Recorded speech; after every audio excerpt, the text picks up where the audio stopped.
Hello दोस्तों, कैसे हो आप लोग। I hope you are doing good and doing your studies very well.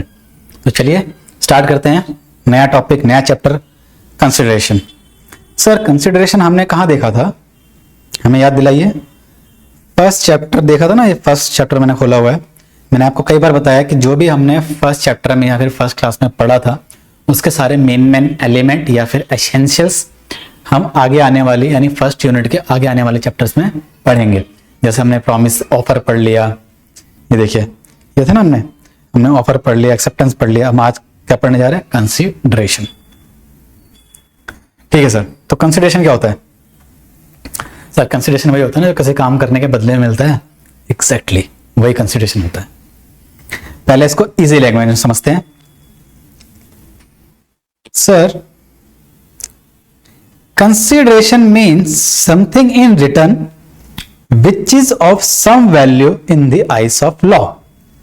यानी कंसिडरेशन बदले में जो कुछ दिया हुआ, बदले में दिया हुआ कोई चीज, दी हुई कोई चीज कहलाएगी क्या, कंसिडरेशन, जिसकी लॉ के तहत कोई ना कोई वैल्यू।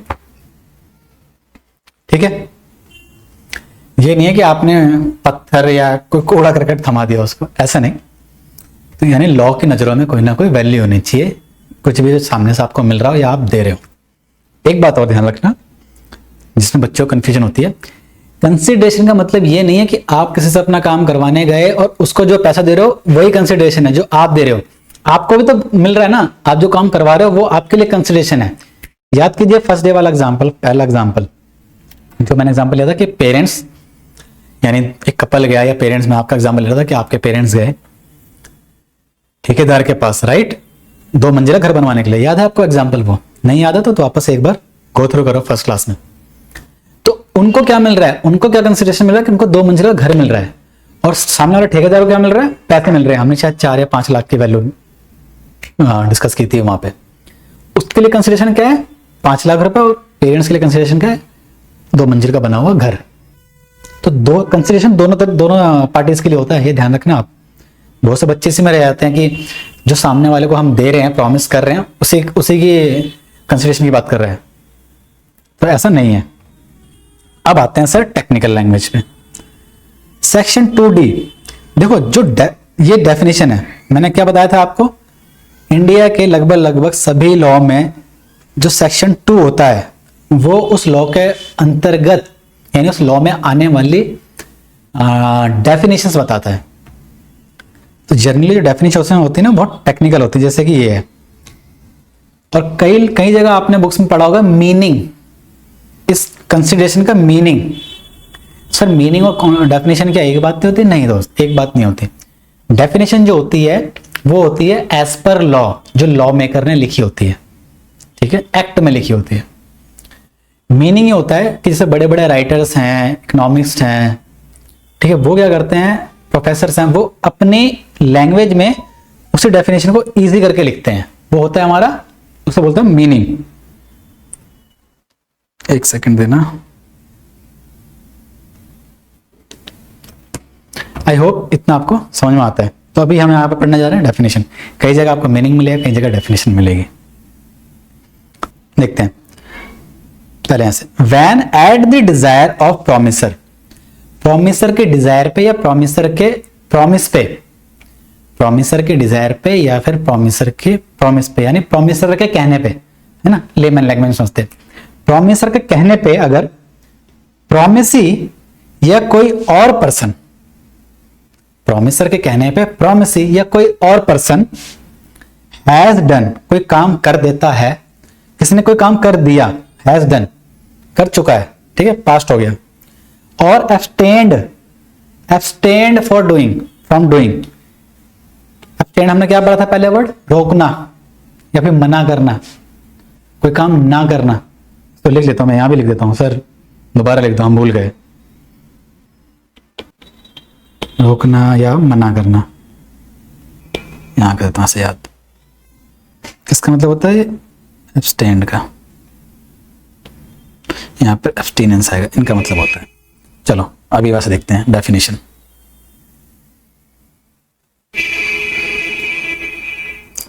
तो कहां से पढ़ा हमने, हैज डन और एब्सटेन फ्रॉम डूइंग। ठीक है, आगे देखते हैं। या फिर और डज और एब्सटेन्स फ्रॉम डूइंग। यहां प्रेजेंट की बात कर दी, डज, ये देखो। आगे और या फिर देखो यार, है ना, और प्रोमिसेस टू डू, प्रॉमिस किया कोई काम करने को, अभी वो काम हुआ नहीं, यानी फ्यूचर की बात कर रहा है। प्रोमिसेस टू डू और एब्सटेन फॉर डूइंग समथिंग, किसी काम को करने के लिए या फिर किसी काम को ना करने के लिए। सच एक्ट, वो एक्ट या फिर वो एक्ट ना करना, वो करना या वो चीज ना करने को कंसिडरेशन कहलाया जाता है। समझ गए आप बात? तो यहां पे क्या कह रहा है, कंसिडरेशन का मतलब क्या होता है कि अगर प्रोमिसर ने कोई बात कही है, उसके बदले में प्रोमिसी कोई काम करता है, फिर कोई काम कर चुका है या कोई काम नहीं कर चुका, यानी रोक चुका है। नहीं करना या रोकना, देखो दोनों वर्ड आ सकते हैं यहां पे। या फिर कोई काम करता है या फिर काम नहीं करता है, या फिर कोई काम करेगा या फिर कोई काम नहीं करेगा, उसको कहा जाएगा कंसिडरेशन। ठीक है, तो ये पास्ट भी हो सकता है, प्रेजेंट भी हो सकता है, फ्यूचर भी हो सकता है। आगे आएगा एक element essentials of valid, essentials of consideration में पॉइंट आएगा पास्ट, फ्यूचर एंड प्रेजेंट, तो हमने यहीं पे डिस्कस कर लिया। ठीक है, बस यहां पे ध्यान क्या रखना, when at the desire of promisor, यानी प्रोमिसर की इच्छा अनुसार। एग्जैक्ट मतलब इसका इच्छा अनुसार नहीं है, यानी प्रोमिसर के कहने पे, प्रोमिसर के ऑफर देने पे। प्रोमिसर ने अगर ऑफर ही नहीं दिया तो कंसिडरेशन की बात ही नहीं आएगी। आगे आएगा भी समझ में, अभी इतना समझ लो कि कुछ काम करने के बदले जो चीज मिलती है उसे बोलते हैं हम कंसिडरेशन। अब इसने यहाँ पे बस एक पास्ट की लाइन लिख दी, एक प्रेजेंट की लाइन लिख दी, एक फ्यूचर की लाइन लिख दी, दैट्स इट। ठीक है, एक सेकंड देना मुझे। ठीक है दोस्तों, इतना समझ में आ गया होगा आपको डेफिनेशन। आगे बढ़ते हैं। एसेंशियल्स ऑफ कंसिडरेशन, देखिए हमने पढ़े थे essentials of valid contract, essentials of valid offer and essentials of valid acceptance. याद है आपको? ऐसे आज हम पढ़ने जा रहे हैं यहाँ पे एसेंशियल्स ऑफ कंसिडरेशन। यहाँ पे हमने कंसिडरेशन तो पढ़ लिया कि किसी काम को करने के बदले जो मिलता है या फिर जो काम अपना करवा रहा है उसके लिए, वो हो गया कंसिडरेशन। अब और क्या चीजें ऐसी हो सकती हैं कि वो कंसिडरेशन सही होगा या नहीं होगा, वो देखते हैं।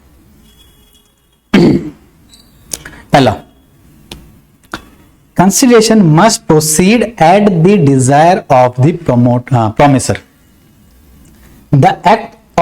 The act constituting the consideration must have been at the desire or request of the promiser। देखो डिजायर वाला तो आपको याद होगा नहीं, आप ये लिख लो, ये ध्यान रखना, रिक्वेस्ट ऑफ द प्रोमिसर। ठीक है, ध्यान रखना इस चीज को, आगे समझाता हूं। और क्या बोल रहे हैं, not at the desire of third party, किसी तीसरे के कहने पे नहीं, प्रोमिसर के कहने पे अगर कोई काम हुआ है, उस काम के बदले पैसे मिल रहा है, तो ही माना जाएगा वो सही कंसिडरेशन है।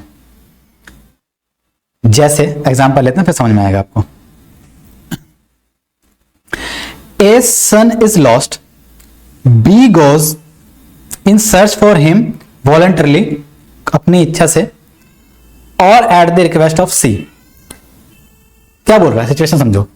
मान लो एक कॉलोनी है, इसमें कई सारे घर है, तो किसी का बच्चा गुम गया, वो है A। ठीक है, अब ए बाहर आया, अरे मेरा बच्चा कहाँ है, मेरा बच्चा कहाँ है, राइट। अब पड़ोसी बाहर निकले, उसमें तो एक बी था एक सी था, मान लीजिए। बी ने कहा अरे बच्चा घूम गया, तो मैं जाता हूं उसको ढूंढने, अपनी मर्जी से जा रहा हूं ढूंढने। एक तो ये सिचुएशन हो गई। या फिर तीसरे के कहने पे, मान लो सी खड़ा है वहां पे, एक और पड़ोसी खड़ा है, वो कहता है अरे बी भैया आप जाइए, आपको यहाँ का सब कुछ पता है, आप जाइए ढूंढने। ठीक है, चाहे वो बी अपनी मर्जी से जाए, चाहे किसी तीसरे पर्सन की, यानी ए का बच्चा खोया, ए के कहने पे नहीं, कोई तीसरा बंदा बोल रहा है उसे उस काम के लिए, उसके कहने पे मान लीजिए बी चला गया, या फिर अपनी मर्जी से बी चला गया ढूंढने, क्योंकि बी को वहां उस इलाके का सब कुछ पता था। तो वो गया ढूंढने, उसने सारी चीज चप्पा चप्पा ढूंढा, उसको मिल गया बच्चा, वो बच्चा ढूंढ के ले आया, मान लीजिए बी। अब बी बच्चा ढूंढ के ए का ले आया, तो क्या वो ए से पैसे मांगने के लिए या फिर कंसिडरेशन के लिए एलिजिबल होगा कि ए मैं आपका बच्चा ढूंढ के लाऊं, आप मुझे पैसे दो? ए कहेगा भाई मैंने तो आपको कहा ही नहीं था, मैंने तो आपको कहा ही नहीं था बच्चा ढूंढने के लिए। तो यहां पे बी अपनी मर्जी से गया है, ठीक है, वो इस चीज के लिए कंसिडरेशन के लिए एलिजिबल नहीं है। समझ गए? सर हमें ये नहीं समझ में आ रहा, कुछ बच्चों के दिमाग में ना क्वेश्चन आता, कुछ क्या सर, जो लाइन लिखी है consideration must proceed at the desire of promisor, इसका इस लाइन का मतलब क्या है? इस लाइन का मतलब क्या ये है कि कंसीडरेशन उतना अमाउंट होगा जितना अमाउंट प्रोमिसर बोलेगा? नहीं, इसका मतलब ये नहीं है। कंसीडरेशन ऐसा होना चाहिए जो स्टार्ट हो प्रोमिसर के डिजायर पे, यानी कहने का इसका सेंस ही है, इस लाइन का सेंस समझो कि प्रोमिसर ने अगर प्रॉमिस किया ही नहीं, ऑफरर ने ऑफर दिया ही नहीं, और फिर कंसीडरेशन की बात आ रही है, तो वो कंसीडरेशन ही वैलिड नहीं माना जाएगा। जैसे अपने इस केस में हुआ है, ए ने ऑफर दिया ही नहीं कि मेरे बच्चे को ढूंढ के लाओ, और बाकी लोग या कोई भी ढूंढ के ले आया और ए से पैसे मांग रहे हैं। यहां पे ये नहीं होगा।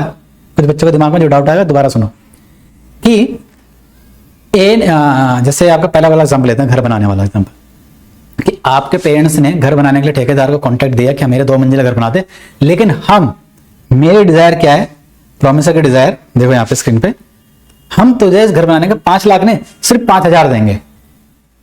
ये चीज नहीं बोल रहा कि जो कंसिडरेशन होगा वैसे वही होगा जो प्रोमिसर ने बोला हुआ, ऐसा नहीं बोला उसने लाइन में। लाइन का सेंस समझो।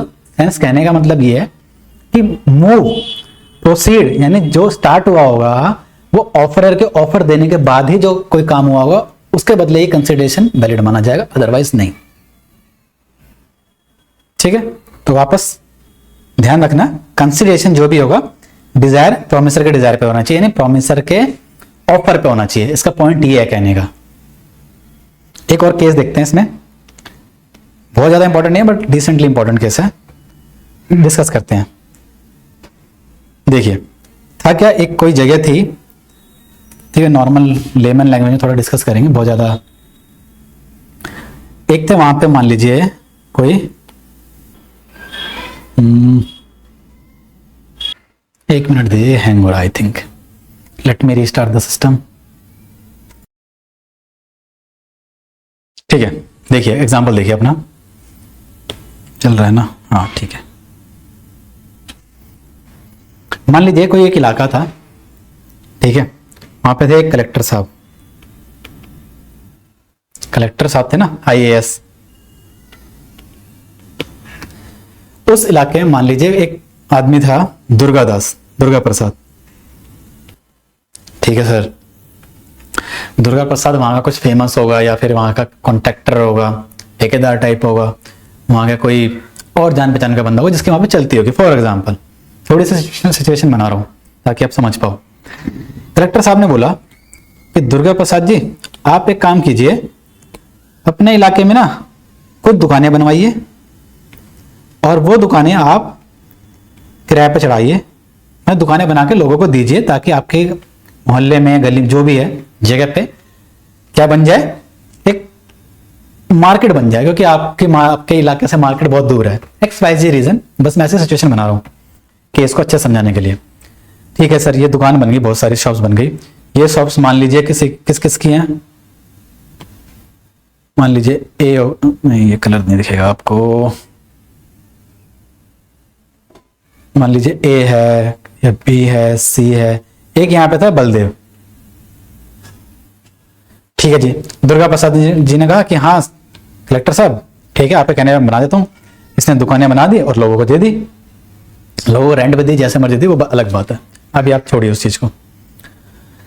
इसने दुकान बना के लोगों को दे दी। अब लोगों ने क्या किया, यानी A ने, B ने, C ने और बलदेव ने क्या किया, ये इनके पास मान लो दुकानें थी, इन्होंने क्या कहा कि ठीक है सर, आपने हमें ना दुकानें दी हैं, मतलब आपने एक अच्छा काम किया है यहाँ मार्केट खोल के, तो हम आपको कुछ ना कुछ मंथली कुछ पैसा देंगे, थैंक यू मनी टाइप कुछ पैसा देने की बात की इन्होंने। दुर्गा प्रसाद खुश हो गया, चलो ठीक है भाई, मुझे कुछ लोग दे रहे हैं। हुआ क्या, कुछ टाइम के बाद लोगों ने पैसा देना बंद कर दिया। मान लीजिए बलदेव ने बंद कर दिया, वैसे सबने बंद कर दिया था। दुर्गा प्रसाद जी चले गए क्या, कोर्ट में गए। इन्होंने कहा कि जज साहब ये लोग ना मुझे अब पैसा नहीं दे रहे, मैंने इनको दुकानें बना के दी। जज साहब ने पूछा इनसे कि क्या A, B, C और बलदेव से पूछा, मान लीजिए, चलो मैं बलदेव का एग्जांपल लेता हूं क्योंकि बलदेव का ही केस का नाम है। कि बलदेव आपने बोला था क्या दुर्गा प्रसाद जी को घर बनाने के लिए? तो बलदेव ने कहा जी हमने तो बोला नहीं था।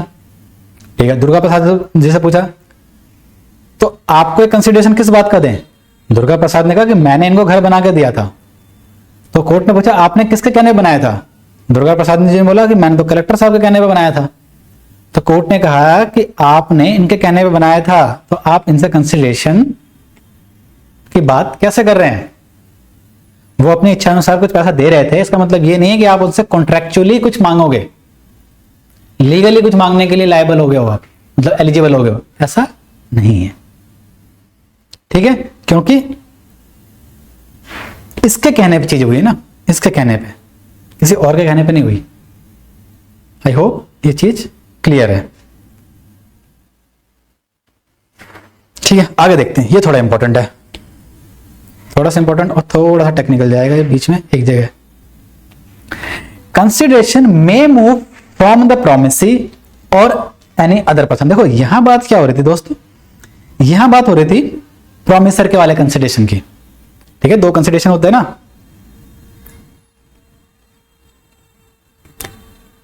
Promisor and promisee.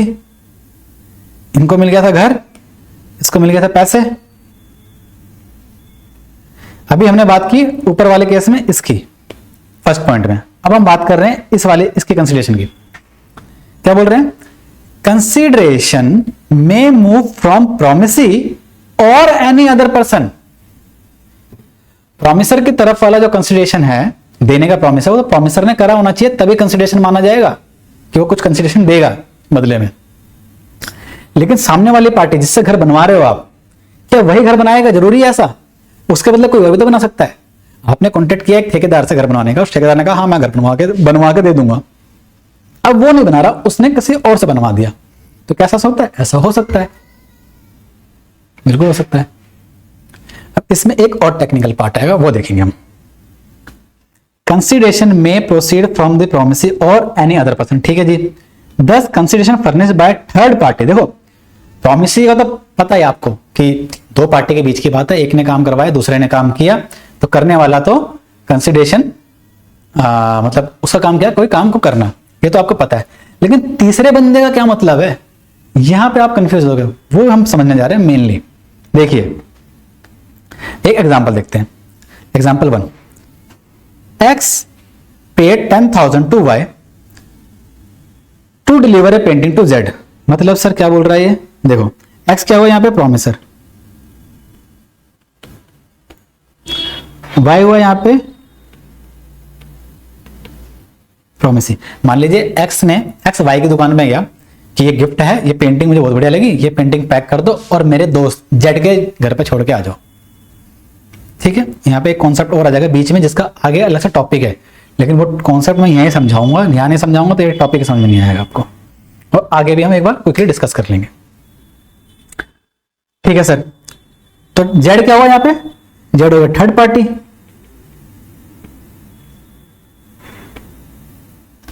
कॉन्ट्रैक्ट किसके बीच में हुआ दोस्तों? कॉन्ट्रैक्ट हुआ इन दोनों के बीच में, ये पैसा दे रहा है और ये पेंटिंग पहुंचा रहा है।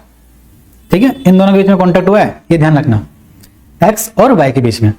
जेड के पास वो सामान जा रहा है, तो पैसे कौन दे रहा है? पैसे दे रहा है एक्स। एक्स ने कंसिडरेशन दिया इसको, वाई ने कंसिडरेशन जो था, वाई जो कंसिडरेशन यानी वाई को क्या देना था? पेंटिंग देना, पेंटिंग।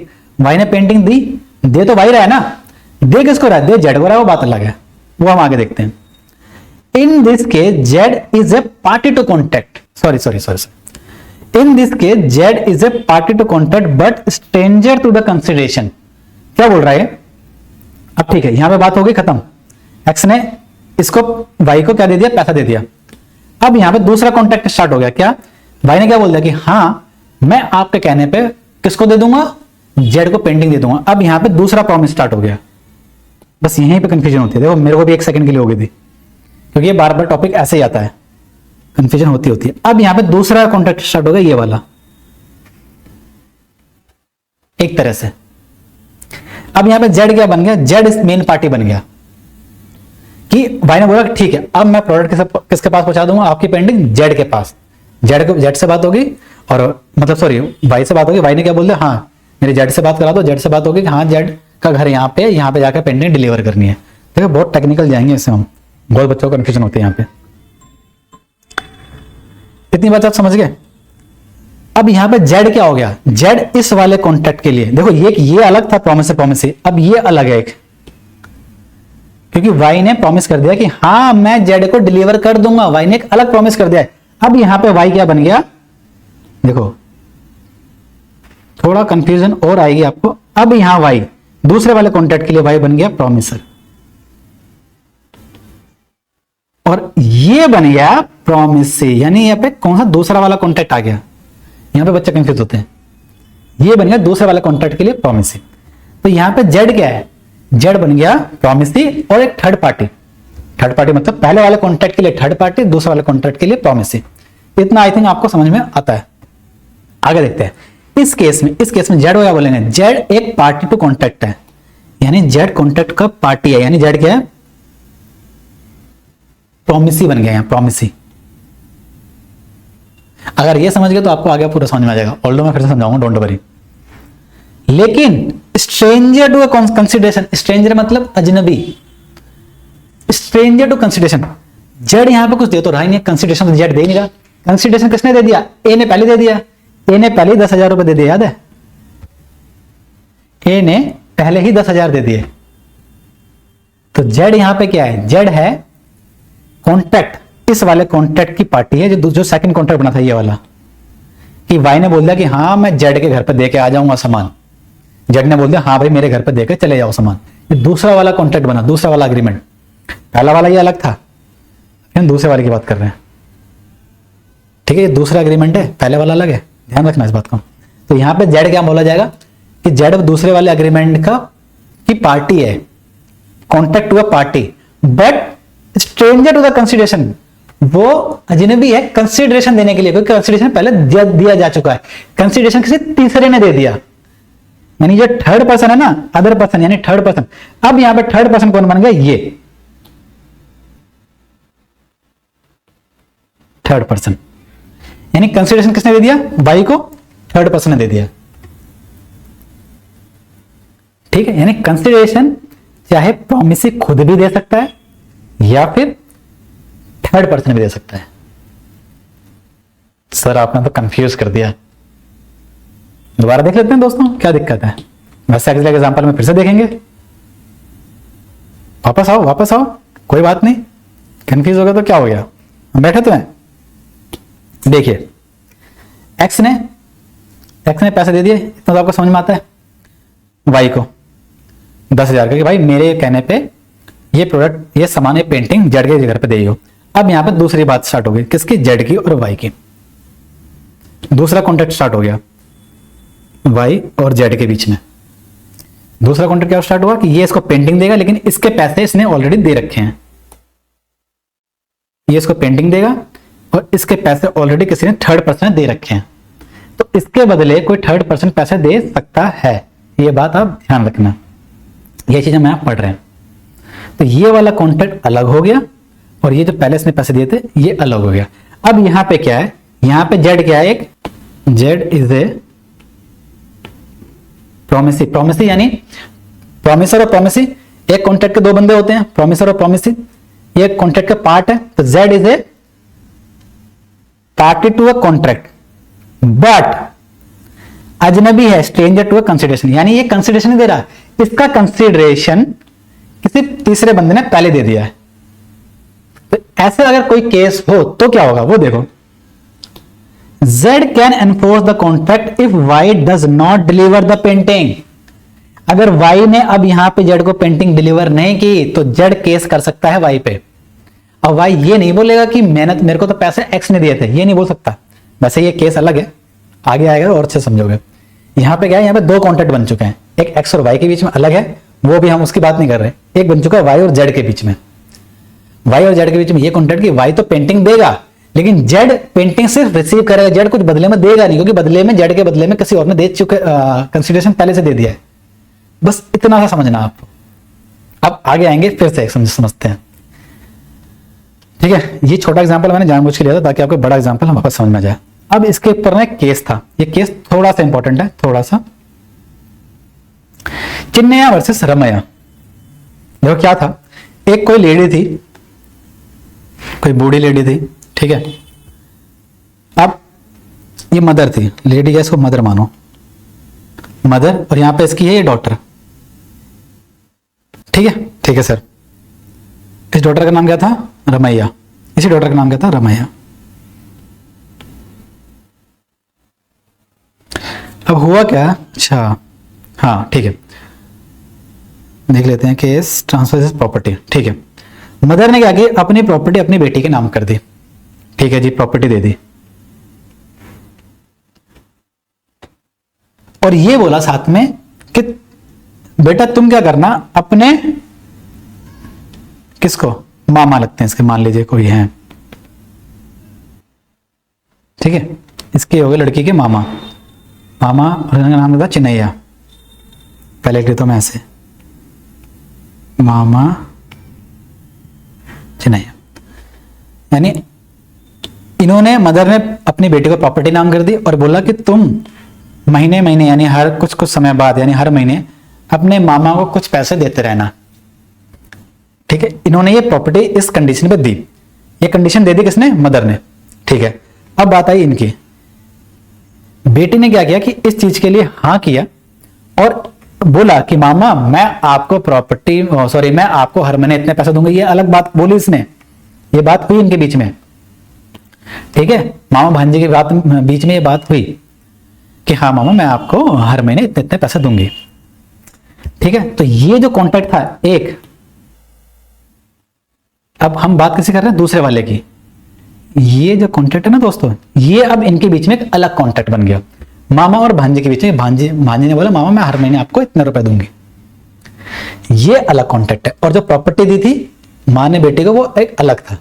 अब उसकी बात ही खत्म हो गई, हम बात कर रहे हैं दूसरे वाले कंडीशन पे, ठीक है सर, समझ में आ गया, यहां तक बहुत ईजी है। आगे देखो, मान लीजिए ये मदर इसकी कुछ समय बाद चल बसी। जब ये चल बसी तो बेटी ने क्या कहा, बेटी ने अपने मामा को पैसा देना बंद कर दिया। अब हुआ क्या, मामा चले गए कोर्ट के पास, यानी चिन्नैया कोर्ट से बोला कि ये मुझे अब मंथली पेमेंट नहीं कर रही है, जबकि हमारे बीच में ये बातचीत हुई थी, एग्रीमेंट हुआ था। ये बेटी ने कहा, यानी इस मदर की बेटी ने कहा, यानी इस केस में भांजी ने कहा कि जज साहब एक बात बताइए, मैं इनको पैसा दे रही हूं लेकिन इनका कंसिडरेशन क्या है? इनका कंसिडरेशन तो है ही नहीं, मुझे तो कुछ मिल ही नहीं रहा है, तो मैं इनको एज पर कॉन्ट्रैक्ट कुछ देने के लिए एलिजिबल ही नहीं हूं पैसे। तो और मेरे को प्रॉपर्टी मिली थी मेरी मदर से, मेरी मदर रही नहीं है, मेरे को तो प्रॉपर्टी मिली थी मेरी मदर से, अगर मुझे कुछ देना था तो मेरे को मेरी मदर को देना था, वो तो अब रही नहीं। तो क्या इस केस में, केस क्या था, क्या ऐसे सिचुएशन में ये बंदा केस कर सकता है? ये था असली टॉपिक, ये केस कर सकता है। तो कोर्ट का डिसीजन आया यस, ये केस कर सकता है, because here Chinnaiya is party to a contract, दूसरा कॉन्ट्रैक्ट, दूसरा वाला जो इन दोनों के बीच में बना, यानी ये इसको हर महीने पैसे देगी। Chinnaiya is party to a contract but stranger to a consideration. मतलब देखो सर, मुझे पता है यहां पे देखो बच्चे कंफ्यूज हो गए, 2-3 बार पढ़ना इसको जरूर। यहां पे देखो, Chinnaiya is party to contract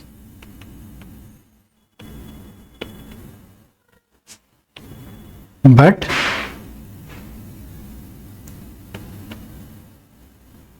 क्या बोलते हैं इसको हम, stranger to a contract, sorry stranger to a consideration.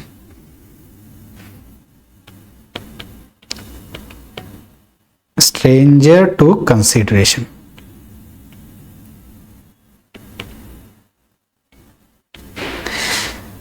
जज साहब ने बोला कि ठीक है, तुम्हारे केस में तुम दोनों की बात हुई थी ये कि आप इसको पैसा दोगी, इस केस में चिन्नैया आपको कुछ दे नहीं रहा, लेकिन आपको कंसिडरेशन मिल गया है, चाहे वो प्रॉमिसी से मिले चाहे वो किसी थर्ड पर्सन से मिले। और थर्ड पर्सन, इन दोनों के लिए थर्ड पर्सन कौन थी? ये जो चली गई, अब इनकी डेथ हो गई, ये थी थर्ड पर्सन। इन्होंने पहली प्रॉपर्टी दे रखी थी, यानी पहली कंसिडरेशन इसके बदले का दे दिया था।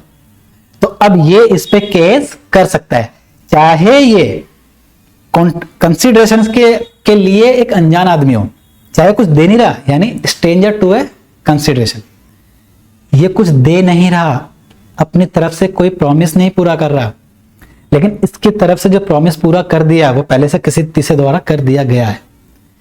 अपने कॉन्ट्रैक्ट के लिए इन दोनों के बीच में जो पैसे लेन देन है, इसके लिए स्ट्रेंजर टू कंसिडरेशन है, बट इस वाले कॉन्ट्रैक्ट के लिए ये भी एक पार्टी है, ये प्रॉमिसर है, ये प्रॉमिसी है इस केस में। ठीक है, इन दोनों केस में ये क्या है, प्रॉमिसर, सॉरी,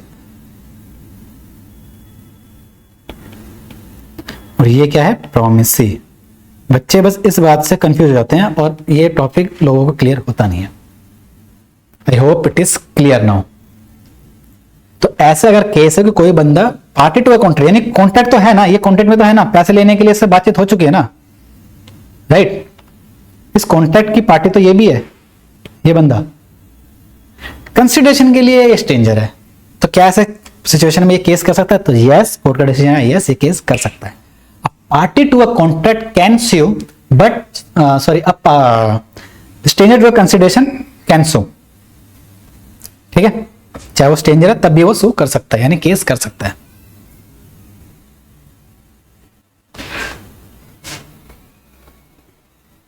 एक चीज रुकना, एक चीज मैं देखता हूं।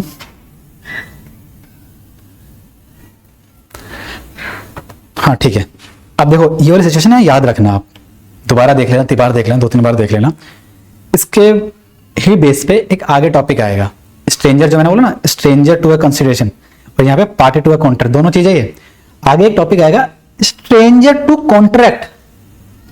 अब इन दोनों के बीच में बताओ, कॉन्ट्रैक्ट जो हुआ, ये इस कॉन्ट्रैक्ट की पार्टी है? नहीं, ये स्ट्रेंजर है। यहाँ पे क्या है? स्ट्रेंजर। ये कौन बन गई? इन दोनों के कॉन्ट्रैक्ट के बदले स्ट्रेंजर टू कॉन्ट्रैक्ट।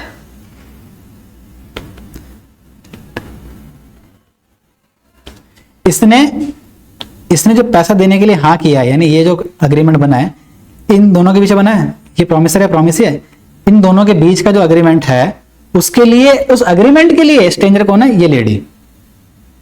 ये इन दोनों के अग्रीमेंट में अब ये केस नहीं कर सकती। ऑल्दो ये तो केस ऐसा है जिसमें ये डेड हो गई, ठीक है, इनकी डेथ हो गई, अगर ये होते भी तो इस पॉइंट में ये केस नहीं कर सकती, ये केस कर सकता है। ये वाला थोड़ा सा और अच्छे से आगे समझेंगे हम, डोंट वरी। बस अब सारी चीजें इजी है। कंसिडरेशन में भी प्रॉमिस और डू समथिंग और अब्सटेन फॉर डूइंग समथिंग। देखो कंसिडरेशन ऐसा भी हो सकता है कि आपने उससे घर बनवाया और उससे बोल दिया, उसने बोल दिया कि मुझे आप पैसा मत दो, पैसे की जगह ना मेरा कोई काम करवा दो, ठीक है, मेरे बच्चों को पढ़ा दो आप, कुछ ऐसा बोल दिया उसने। तो जरूरी नहीं है कि पैसे में ही हो, उसने भी सामने वाले में कुछ काम कर दिया उसके बदले, या फिर कुछ काम करने से मना कर, मतलब रोक दिया। वही वाला एग्जांपल, दुकान वाला एग्जांपल, कि एक बंदे की कपड़े की दुकान है, उसके सामने किसी ने नई कपड़े की दुकान खोलना स्टार्ट किया, तो इसने क्या बोल दिया पहले वाले ने उसको कि भैया आप यहां मत खोलो, कहीं और अपने कपड़े की दुकान खोल लो, और जहां खोलोगे तो मतलब मेरे से उस चीज के बदले में इतने पैसे ले लो, बस यहां मत खोलो, कहीं दूर जाके खोलो। या तो एक क्लास में हमने पढ़ा था कि कोई किसी को एज पर कॉन्ट्रैक्टेड बिजनेस करने से मना कर सकता है, वरना नहीं कर सकता।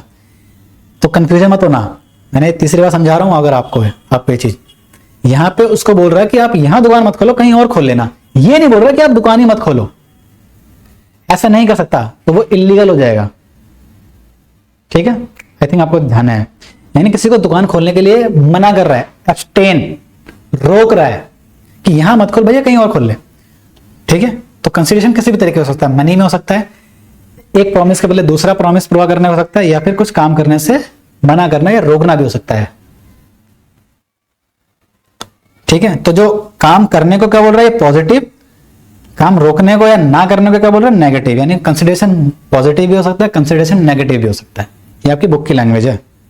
जैसे कि x bye computer on credit 50,000 का फ्रॉम वाई। ठीक है जी, एक्स ने कंप्यूटर बाय किया वाई से, जेड ने कहा कि मैं इसके बदले में पैसे, अगर ये नहीं देता तो पैसे मैं दूंगा, श्योरिटी बन रहा हूं मैं। Here the selling of the contract by X और Y, consideration for Z is a promise. मतलब जो भी सिंपल सिचुएशन है कि एक ने प्रोडक्ट करी है दुकान से, एक के बदले में दूसरे बंदे ने कहा, तीसरे बंदे ने कहा जो एक के साथ आया हुआ था, इसके बदले में पैसे मैं दूंगा। तो एक पॉजिटिव कॉन्टेक्ट हुआ, इन्होंने जबरदस्ती इतना घुमा रखा है। अगला पॉइंट पढ़ते हैं। A owns a fashion clothing shop, B wants to open another shop near by A. वो जो हमने एग्जाम्पल पढ़ा अभी वही वाला एग्जाम्पल है। A offers B to shift his shop, shift बोला देखो, शिफ्ट, शट डाउन नहीं बोला, शिफ्ट बोला है। His shop as some other place, किसी कहीं और चले जाके अपनी दुकान खोल ले, 1 लाख रुपए देने के दे के। Here consideration is given for abstaining B for not opening his shop nearby। यहां पे कंसिडरेशन क्या हुआ, किस चीज के लिए हुआ, कि सामने वाला पर्सन पहले वाले पर्सन के आसपास दुकान ना खोले।